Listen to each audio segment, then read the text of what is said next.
आदर और सम्मान की योग माननीय अध्यक्ष महोदय, निर्णायक मंडल और इस निर्णायक मंडल में हमारे परम श्रद्धा भाजन माननीय विद्या प्रसाद मिश्र जी बड़े समय में मिले हैं और भाई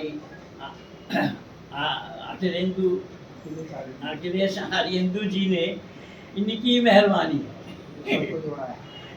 ये हमारी जो ये कड़ी देख रहे हैं आप सब, हमारा सूत्रधार कड़ी के भाई अखिलेश जी हमारे पुराने मित्र हैं और हमारा संपर्क इलाहाबाद से है। तो अखिलेश जी ने इस कार्यक्रम को हमें और आप लोगों को सबको यहाँ जोड़ा है और इस जोड़ने की कड़ी में हम और आप माननीय डॉक्टर साहब के निजी विचार सुने। ये जो कुछ भी उन्होंने कहा है उनकी निजी विचार है, सार्वभौम विचार नहीं है। तो सार्वभौम विचार जो नहीं होगा, निजी विचार के साथ सार्वभौम विचार का कोई मेल नहीं खाएगा। अपने घर में कोई कुछ मानता रहे, तो सार्वभौम क्या है, इसका सार्वभौमिकता इस विचार में क्या है, सार्वभौम सत्य क्या है, जो एब्सोल्यूट ट्रुथ जिसको हम बोलते हैं अंग्रेजी में, वो क्या है। तो बात आई यहाँ अल्लाह की। अल्लाह के बारे में माननीय डॉक्टर साहब ने जो कॉन्सेप्ट दिया है वो कुरान से ही मेल नहीं खाता। कुरान से ही एक भी शब्द उसमें मेल खाते हुए दिखाई नहीं पाएगा। कारण कुरान में अल्लाह बहुत विचित्र है, परमात्मा के साथ अल्लाह का कोई मेल ही नहीं है। उदाहरण के रूप में कुरान का अल्लाह कहता है वा तुइज़्ज़ु मन तशाअ वा तुज़िल्लु मन तशाअ बियदिकल खैर इन्नका अला कुल्लि शैइन क़दीर, कि मैं जिसको चाहता हूँ इज्जत देता हूँ, जिसको चाहता हूँ बेइज्जत करता हूँ, मैं कादिर मुतलक हूँ। परमात्मा का कहना है नहीं, तुम इज्जत पाओगे, तुम्हारा इज्जत वाला काम होगा। तो अगर तुम्हारा काम बेइज्जती वाली होगी तो तुम्हारी बेइज्जती होगी। उसमें मैं नहीं हूँ। मेरा काम किसी को इज्जत देना, किसी की बेइज्जती किसी की बेइज्जती करना नहीं है। तो अब यहाँ परमात्मा में और अल्लाह में अंतर आ गया। कुरान में अल्लाह ने जिक्र फरमाया है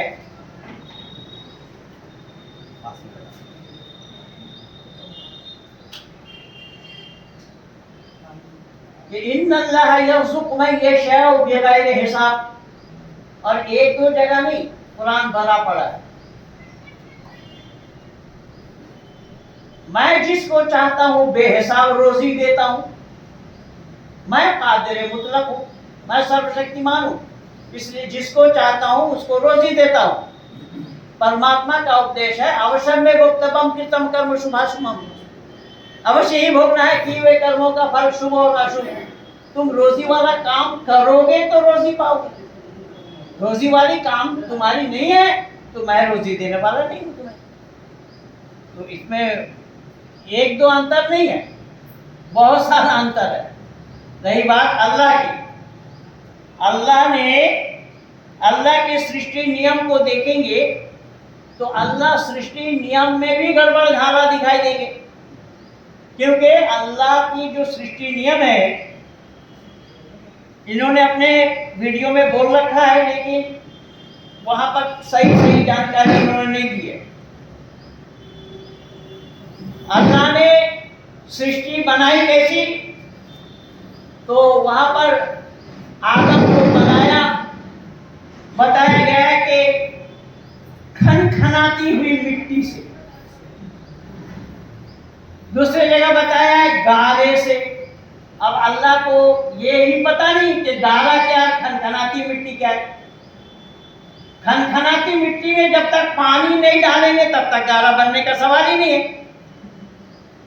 तो गारे से बनाया आदम को या खनखनाती हुई मिट्टी से बनाया, यहीं तक अल्लाह नहीं रुके। अल्लाह ने कहा मैं एक स्त्री और एक पुरुष से, औरत और मर्द से बनाया, यही तक नहीं रुके। अल्लाह कह रहे हैं वल्लती अहसनत फरजहा फनफखना फीहा मिन रूहिना वजअलनाहा वब्नहा आयतन लिल आलमीन। ये सारा प्रमाण मेरे पास मौजूद पाइए, जहाँ जहाँ से मैं बोल रहा हूँ सारा लैपटॉप में आपको उपलब्ध करा देंगे। अल्लाह ने कहा कि मैंने ईसा को जन्म दिया मरियम के गुप्त इंद्रिय में फूंक मारकर। अब अल्लाह नाक में फूंक मारते न मालूम अल्लाह का क्या बिगड़ता, क्योंकि नाक के साथ गर्भाशय का डायरेक्ट संबंध है। अब गुप्त इंद्रिय में फूंक मार करके संतान उत्पत्ति कर रहा, ये तो बहुत विचित्र बात है। और वो भी मरियम नहा रही थी, अल्लाह ने ऐसी अवस्था में भेज दिया जिब्राइल को। जब जिब्राइल वहां पहुंचा तो मरियम बता रही है कि मैं ऐसी नहीं हूं, मैं बुरी नहीं हूं, मेरे ऊपर कोई दोष नहीं है, मैं चरित्रवान हूं। जिब्राइल ने बताया कि अल्लाह ने भेजा तुम्हें एक संदेशा देने के लिए। क्या संदेशा है? कि तुम्हारा एक पेट में बच्चा होने वाला है। मरियम क़ालत रब्बी अन्ना यकूनु ली वलदुन वलम यमससनी बशर क़ाल कज़ालिकल्लाहु यख़्लुक़ु मा यशाउ इज़ा क़ज़ा अमरन फ़इन्नमा यक़ूलु लहु कुन फ़यकुन। मरियम कह रही कोई पुरुष मेरे शरीर में हाथ तक नहीं लगाया, मैं कुंवारी हूं और मेरे परिवार के लोग भी बहुत अच्छे हैं, कोई आरोप इस तरीके का नहीं है। तो मैं कुमारी हूं, मेरे पेट में बच्चा, ये तो असंभव बाबा, नामुमकिन बात है। उर्दू में नामुमकिन शब्द पाएंगे, नामुमकिन माने असंभव। तो अल्लाह का फरिश्ता ने कहा अल्लाह के नजदीक असंभव नाम की कोई चीज ही नहीं है। अल्लाह कहते कुन हो जा, फयकुन बस हो जाता है। अल्लाह एक बार कुन कह देने से, हो जा कह देने से हो जाता है। अब जब एक बार अल्लाह के कुन कहने से हो जाता है तो जिब्रील को भेज करके खबर देने की क्या बात थी? वैसे ही कुन कहते। फिर दुनिया बनाने में अल्लाह को 6 दिन लगे। वलक़द ख़लक़ना समावाति वल अर्ज़ फ़ी सित्तति अय्यामिन सुम्मा इस्तवा अलल अर्शि युदब्बिरुल अम्र युफ़स्सिलुल आयात। एक दो जगह नहीं, बहुत जगह होता है कि मैंने 6 दिन में ज़मीन और आसमान को बनाया, 7 दिन में अर्श करार पकड़ा। अब अर्श करार पकड़ेगा कौन?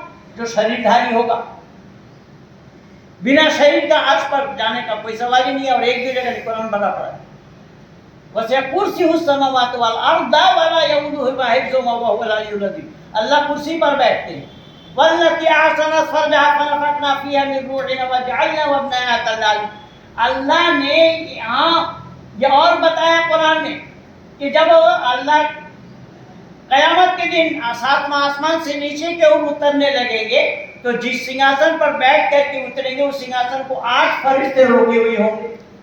तो अल्लाह वहां शरीर के बिना सिंहासन पर बैठने वाला कौन है, कैसे होगा? 6 दिन में जहां तक जमीन और आसमान को बनाने के लिए लगा अल्लाह को, कि 6 दिन में जमीन और आसमान को बनाया, 7वां दिन में आराम किया। तो एक तरफ तो कहता मैं कुन कहता हो जा, कहता हो जाता है, तो 6 दिन लगने का सवाल ही कहाँ है? तो अल्लाह तो अपने आप ही सवालों में घेरे पड़े। परमात्मा की असीम अनुकंपा है कि आज 40 वर्षों से संपूर्ण विश्व के आंगन में इसी प्रचार और प्रसार में मैं लगा हूँ। मेरा कंपैरेटिव स्टडी है, तुलनात्मक अध्ययन है। एक तरफ कुरान है, दूसरी ओर वेद है। मैं गुरुकुल में पढ़ करके जाना, अगर मैं गुरुकुल में नहीं आता होता तो मैं भी ना आप लोगों को पाता ना सच्चाई को जानता। मैं गुरुकुल इंद्रप्रस्थ में आने के बाद ये सारा सच्चाई को जाना हूँ और इसी सच्चाई के बेस पे आज 25,000 से ज्यादा ईसाई और मुसलमानों को कन्वर्ट करा चुका हूँ। तो मेरा समय पूरा हो रहा है, अब आगे निर्णय। बहुत बहुत धन्यवाद।